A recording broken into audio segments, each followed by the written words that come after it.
خلاف بحث کریں گے وہ رپورٹ نہیں کر سکتے. تو ہم نے کہا یہ کس قسم کی اوپن ٹرائل ہے؟ اسلام آباد پہلے ہائی کورٹ کہہ چکی ہے کہ جیل میں بھی جو ٹرائل ہے وہ اوپن ٹرائل تصور کی جائے گی, اس کو کوئی بھی جا کے دیکھ سکتا ہے, صحافی وہاں پہ موجود ہو سکتے ہیں. تو کون صحافی کسی کو بتا سکتا ہے کہ وہ کیا رپورٹ کرے گا اور کیا رپورٹ نہیں کرے گا؟ تو وہ آرڈر انہوں نے ماڈیفائی کر دیا ہے ٹرائل کورٹ کا, اور کہا ہے کہ جو صحافی حضرات وہاں موجود ہوتے ہیں اڈیالہ میں کورٹ روم میں, وہ رپورٹنگ ہر قسم کی کر سکتے ہیں اور ان کی رپورٹنگ پر کوئی قدغن نہیں. یہ اہم بات تھی جی.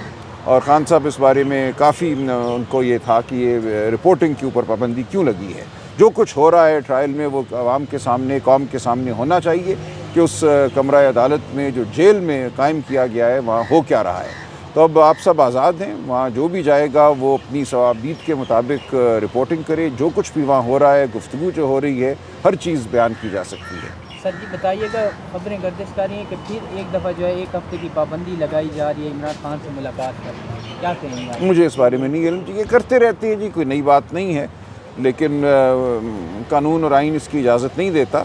تو یہ کریں گے بھی تو عدالتیں اس کو اب نہیں مانیں گی. بہت ہو گیا ہے جی, میرا خیال ہے عدالتوں کا بھی اب پیمانہ لبریز ہے, لیکن ابھی مجھے نہیں پتا کہ ایسی کوئی پابندی لگ رہی ہے. سر یہ بتائیے گا کہ رانا ثناء اللہ کا بیان سامنے آیا ہے کہ گریٹ ٹاک ہوگی ساری جماعتوں کے مابین. اس کے بعد رؤف حسن صاحب کا بیان سامنے آیا جی کہ ہم ان کے ساتھ بات نہیں کریں گے.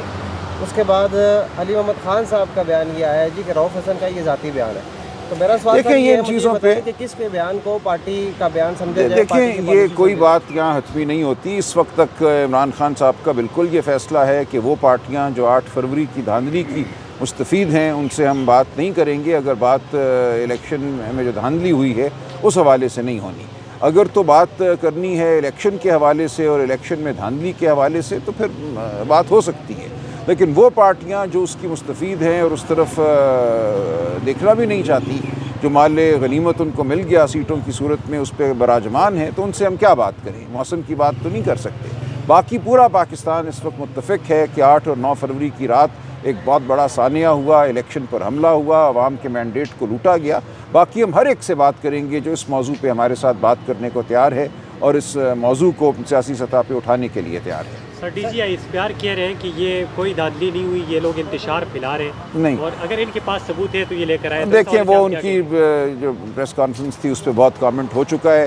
کچھ بات وہ جانتے ہوں گے, کچھ نہیں جانتے ہوں گے. جو واقعات حالات ہیں وہ عوام جانتی ہے, قوم جانتی ہے, ہمارے سامنے ہے. جس طرح گواہان پہ عدالتوں پہ دباؤ رہا ہے وہ بھی ہم سب جانتے ہیں.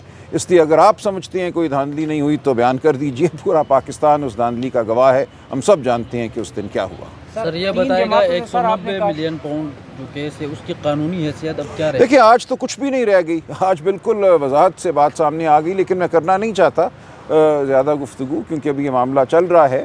لیکن جو بات عدالت میں ہوئی جو آپ رپورٹ کر سکتے ہیں وہ یہ ہے کہ جو پیسہ تھا برطانیہ میں ملک ریاض کے یا ان کے خاندان کے اکاؤنٹ میں, اس کو وہاں کی نیشنل کرائم ایجنسی نے ڈی فریز کیا. اس کے بعد وہ پیسہ ملک ریاض اور ان کے خاندان کی ہدایت پہ وہاں سے ٹرانسفر ہو کے سپریم کورٹ رجسٹرار کے اکاؤنٹ میں آیا. اس میں حکومت پاکستان کا کوئی عمل دخل نہیں تھا. یہ پیسہ اس اکاؤنٹ میں آ چکا تھا. اس کے بعد کابینہ کے سامنے ایک سمری پیش کی گئی کہ جو سیٹلمنٹ ہوئی ہے ملک ریاض کی وہاں پہ نیشنل کرائم ایجنسی کے ساتھ برطانیہ میں, اس ایگریمنٹ کو خفیہ رکھا جائے. یہ نیشنل کرائم ایجنسی کا تقاضا ہے. لیکن اس کا کوئی تعلق اس بات سے نہیں تھا کہ پیسہ پاکستان میں کیسے آیا. وہ پاکستان حکومت کے ہاتھ میں نہیں آیا, وہ کابینہ کی ثوابدید میں کبھی بھی نہیں تھا. وہ پیسہ آ چکا تھا سپریم کورٹ کے اکاؤنٹ میں. جب یہ بات واضح ہو گئی تو اس میں نہ عمران خان کا کوئی رول رہتا ہے, نہ وفاقی کابینہ کا کوئی رول رہتا ہے. تمام بات میں سمجھتا ہوں بالکل اب واضح ہے.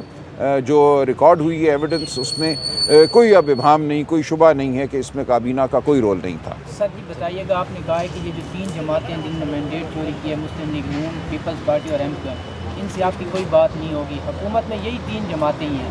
تو سر پھر آپ کس کے ساتھ بات کر کے عوام کا مسائل سر کس طرح حل ہوں گے؟ مہنگائی بہت, دیکھیں ہماری گفتگو سے تو یہ معاملات حل نہیں ہونے نا. یہ تو حکومت کرے, جو حکومت بنی بھی ہے جیسی بھی ہے, یہ ان کا فرض ہے کہ وہ یہ سیاسی استحکام کیسے آئے گا؟ سیاسی استحکام تب آئے گا جب جھوٹ اور فریب پر کھڑی حکومت کو ختم کیا جائے گا. جب مانا جائے گا کہ یہ حکومت عوام کا اعتبار نہیں رکھتی, یہ حکومت مشکل فیصلے نہیں کر سکتی, یہ حکومت پاکستان کے عوام کی دوست نہیں ہو سکتی کیونکہ وہ جھوٹ اور فریب پر کھڑی ہے. کون مانے سر, کون مانے یہ بات؟ آپ مانوں, میں مانوں, ہم سب اس بات پہ آگے بڑھیں تو تبھی یہ بات آگے چلے گی. نہ اس طرح تو یہ کہنا کہ ایک دھاندلی ہو گئی, مٹی پاؤ آگے چلو, آؤ بیٹھو بات کریں, ایسے نہیں ہوتا. ملک اور قومیں جو ہیں اس طرح آگے نہیں بڑھتی. فریب اور جھوٹ کی بنیاد پر نہ حکومت پائیدار ہوتی ہے نہ استحکام پائیدار ہوتا ہے. یہ ایک جھوٹ اور فریب کا استحکام ہوتا ہے. اس لیے ہمیں یہ گفتگو کرنی ہے, ورنہ اس ملک میں فسطائیت کا راج ہوگا آئندہ ہمیشہ کے لیے. اگلا الیکشن بھی اگر اسی طرح ہوا تو آپ اور میں کیا کر لیں گے؟ ہمیں بات کرنی ہے, جد و جہد کرنی ہے ہر سطح پہ, تبھی اس ملک میں آزادی کا کوئی امکان باقی ہے. ورنہ ہر الیکشن اسی طرح ہوگا اور ہم ہمیشہ محکوم رہیں گے. بہت شکریہ جی. سر آخری کویسچن یہ ہے کہ سر غیر سیاسی لوگ آپ کہتے ہیں ان کو سیاست میں نہیں آنا چاہیے, پھر آپ لوگوں کا جو بیان ہوتا ہے آپ کہتے ہیں ہم نے مذاکرات بھی انہی سے کرنے. نہیں, کوئی ایسا بیان نہیں ہے. دیکھیں وہ سیاسی رستوں پہ براجمان ہے. ہم نہیں چاہتے کہ غیر سیاسی لوگ, جو مقتدرہ ہے جس کو ہم کہتے ہیں مقتدرہ, اس کا سیاست میں کوئی عمل دخل ہو. لیکن جب وہ عمل دخل ڈال دیتے ہیں اپنا تو پھر کیا کیا جائے؟ ان سے بات کرنا ضروری ہے. ان کو یہی کہنا ہے کہ راستے سے ہٹو, عوام کے مینڈیٹ کو آنے دو, جو عوام کے مینڈیٹ پر قائم حکومت ہے اس کو بننے دو. یہی بات کرنی ہے, اور کیا بات کرنی ہے. شکریہ جی. Thank you sir, thank you.